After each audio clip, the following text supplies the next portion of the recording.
back roads, and Camaro is getting absolutely killer fuel economy. It's running about a 16% E, and she's just running right on the thermostats. The transmission thermostat's 140, in case anybody wanted to know. And yeah, just a beautiful drive. Listen to some tunes. Got it in touring mode. If we go to sport, it's still quiet until you step on it, and then it wakes up. The next day. Alright everybody, back at the shop with the ZL1 1LE. She's in touring mode, nice and quiet. It's awesome to have a 750 horsepower to the wheel, 807 pound-feet of torque at 2,300 RPMs. Our water temps are 194, oil temps 178. Air temp at the air filter, as you can see, is 73 degrees. Not really what you'd call cold air. 135 degree mat. Transmission is sitting at 142, which is right on its thermostat. So literally it's opening up at the transmission, going to my heat exchanger that I've made, and it's 2 degrees off thermostat.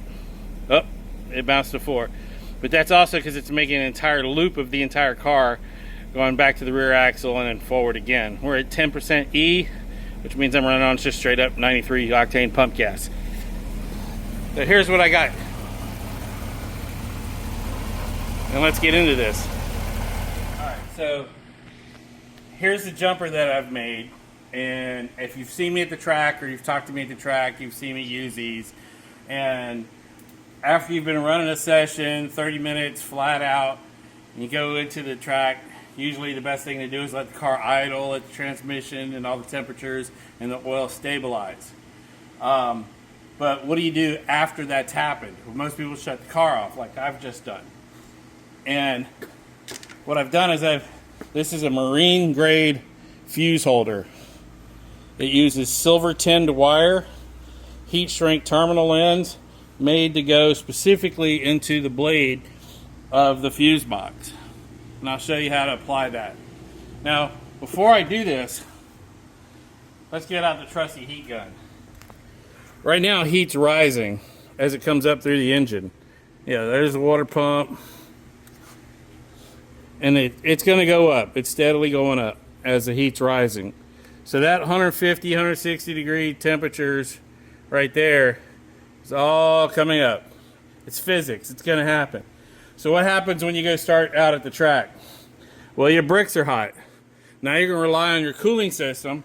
And if you've got an ice box or you got a heavy duty heat exchanger like I do, that's a triple bypass, it has more coolant volume than any other heat exchanger made in the world. All you're going to do is chill that to superheat it as soon as you start the car. So how do you keep from doing that? This little tool right here. These are 40 bucks shipped to you, shipping included, anywhere in the United States. So all you do is, and I've marked this, there's 2 relays right here in the fuse box. You see the dots? There's a corner and there's a corner. You see this notch here? Follows this notch. We're going to leave this one alone, and I've marked this one with a Sharpie so you can see it easily. I'm going to remove this by pulling up on it, and I place it on its side right there. Now, understand that the orientation is this way. See the notch? See the blades? The blades go in line with the engine. Real simple. So you're going to take this first lead, and you're going to put it in this corner right there. You just push it down. You can put it with your hand on this, and this longer lead is going to do the exact same thing. Now, what it's doing, and you can hear the pump down here, and up here, you can see we're now pumping fluid through the heat exchanger. Alright? Now our starting temperature is 102 to 110 across the intake, or across the supercharger. Now as that heat's rising, that supercharger is going to get hotter and hotter, and your bricks are going to get hotter. All right, so we've let this run a minute, and checking the temperatures now. We're about 70, 72. It's 80 in that deep hole, which is closer to the center of the motor. But even the outlet temperature is 69, 70 degrees. That's coming out of the supercharger from the heat rising. We still have 135, 120 degrees around the water pump. And again, that heat's going to rise up and still soak your supercharger. So having the ability of keeping your bricks real nice and cold makes a big difference in repeatable results when you get out on the track. Your supercharger bricks won't be heat soaked. You'll be ready to go out. You'll take advantage of having a great cooling system like I've built on this car. And all it's going to do is run your battery a little bit. We actually ran this on a 5 amp fuse, so and the pump ran. So it's a very low draw, but I put a 10 amp fuse in this holder. Here's an overview.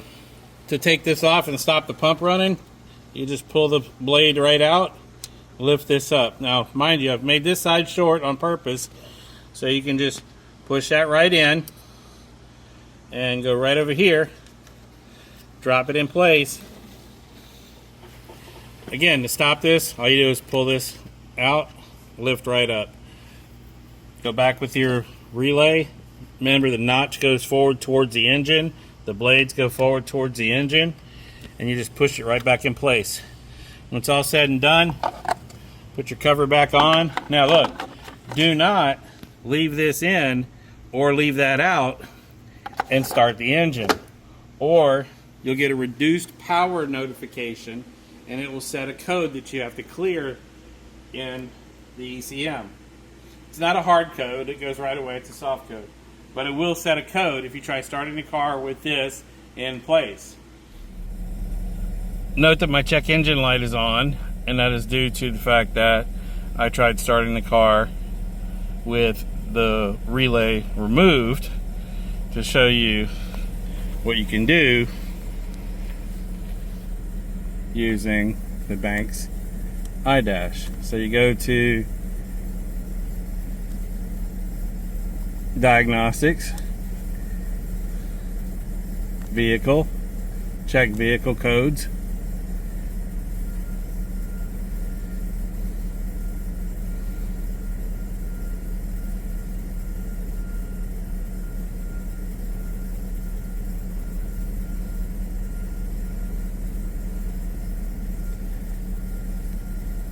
Charge air cooler. So you can see right there.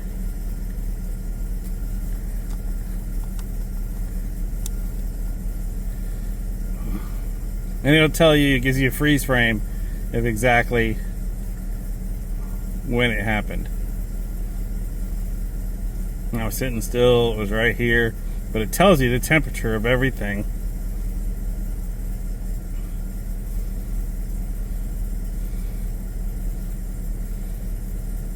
Pretty badass. So we'll go back and we'll go clear. And it asks if I want to do that. Yes. And it's clearing the codes.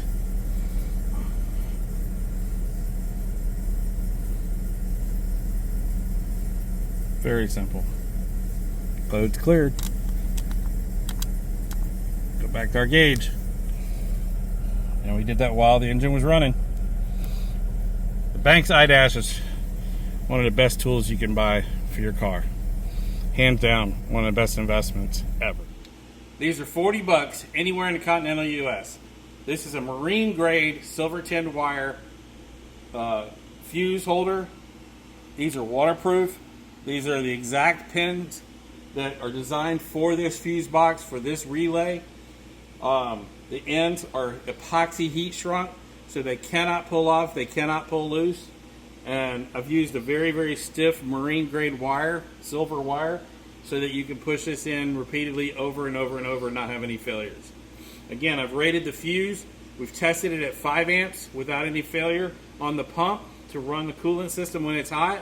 And I've gone to a 10 amp fuse. If you look at the factory circuit, it's a 15 amp circuit. So This is well within the usage of your car to be safe. Just remember, don't start the car with this in place and without the relay. It will set a code. I'm David Wilkes, and thanks for checking out the channel. Be sure to subscribe, hit the notification bell so you see my videos. You get a notification every time a new video hits. We've got a lot more coming out about this Camaro and what you need to do to safely take it to the track. So stay tuned.